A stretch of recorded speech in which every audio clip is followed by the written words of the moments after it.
नमस्कार। सभी दर्शकों, श्रोताओं, वक्ताओं को मेरा नमस्कार। आज के विषय में आपसे बात करूंगा एक विश्वविद्यालय के एक विभाग के द्वारा आयोजित कविता लेखन प्रतियोगिता के विषय में आमंत्रित आपकी कविताओं की सूचनाओं देने के संदर्भ में ये छोटा सा वीडियो।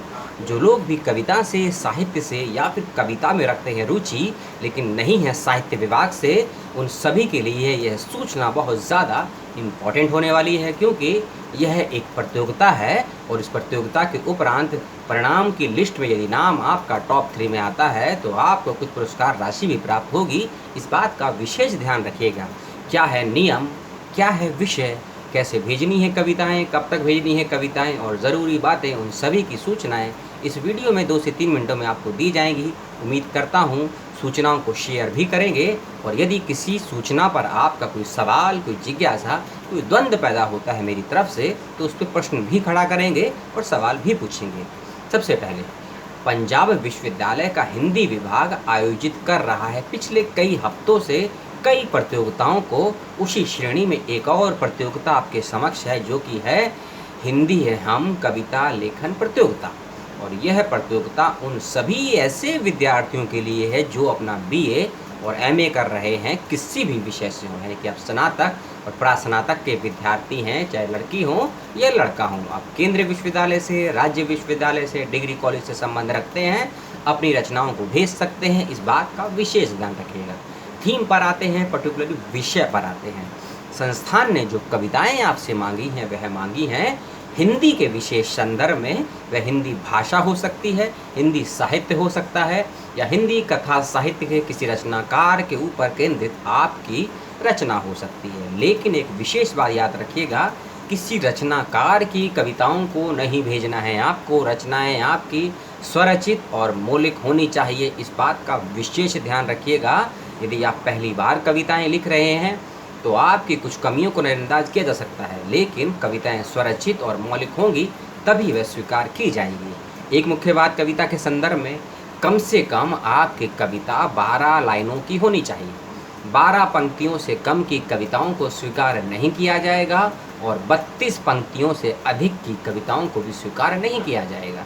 यानी कि 12 से लेकर 32 पंक्तियों के बीच में यह 12 से 32 पंक्तियां भी हो सकती हैं, या आप 3 से 4, 5, 6 पैराग्राफ में 3-3, 4-4 की पंक्तियों में भी अपनी कविताओं को लिख सकते हैं। लेकिन total of line this poetry them 32, इससे अधिक नहीं होनी चाहिए। नेक्स्ट चीज़ कि अपनी फाइल को पीडीएफ के रूप में भेजें, इस बात का विशेष ध्यान रखिएगा।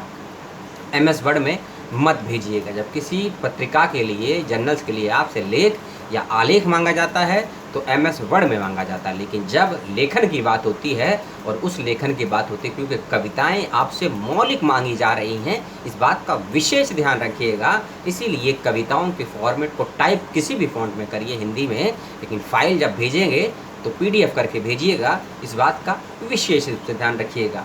यदि आपके पास तकनीक की सुविधा नहीं है, ईमेल की सुविधा नहीं है, तो कविताओं को बाय पोस्ट भी आप भेज सकते हैं। हिंदी विभाग पंजाब विश्वविद्यालय भारत के द्वारा उस पोस्ट पर भी आप जाके अपनी कविताओं को डाक के माध्यम से भेज सकते हैं, ईमेल के माध्यम से भेज सकते हैं, व्हाट्सअप के माध्यम से भेज सकते हैं। आप विभाग करिएगा कॉल, विभाग के जाइएगा फेसबुक पेज पर, वहाँ से आपको मिलेगा हिंदी विभाग के विभागाध्यक्ष का नंबर, उनको आप व्हाट्सअप भी कर सकते हैं। अगली चीज़, आप विद्यालय से संबंध रखते हो, महाविद्यालय से संबंध रखते हो, आप केंद्रीय विश्वविद्यालय, राज्य विश्वविद्यालय, डीम्ड विश्वविद्यालय या निजी विश्वविद्यालय से संबंध रखते हैं, कोई भी फ़र्क नहीं पड़ता है।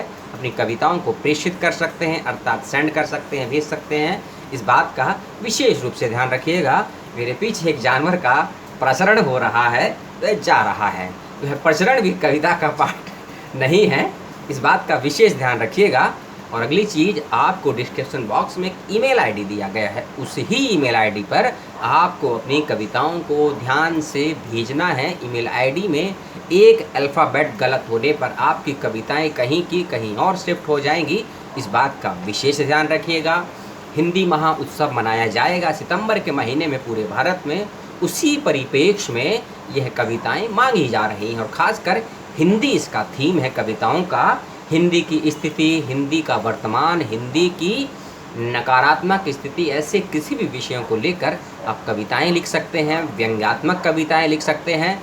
संदेश प्रदान कविताएं लिख सकते हैं, इस बात का विशेष ध्यान रखिएगा और अपनी कविताओं को भेजिएगा। कविताएं मौलिक होनी चाहिए और प्रथम, द्वितीय और तृतीय पुरस्कार के रूप में जो राशि दी जाएगी वह आपको पोस्टर पर दिख गई है, जो चित्र मैंने लगाया है।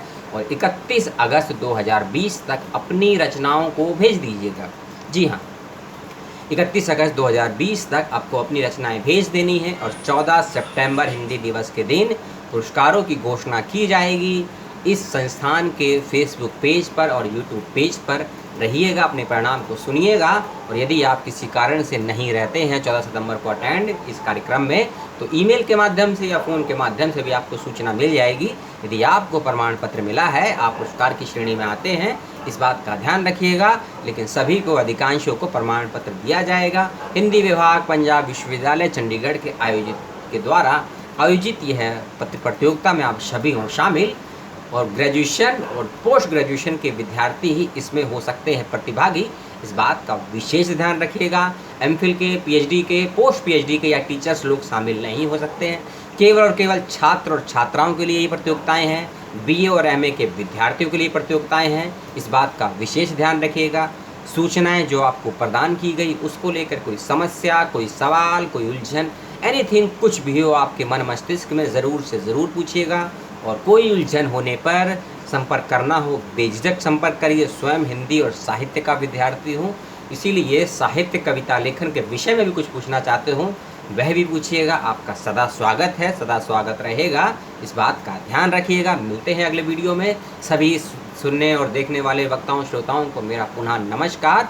अपना और अपनों का ख्याल रखिए। जय हिंद, जय भारत, जय संविधान।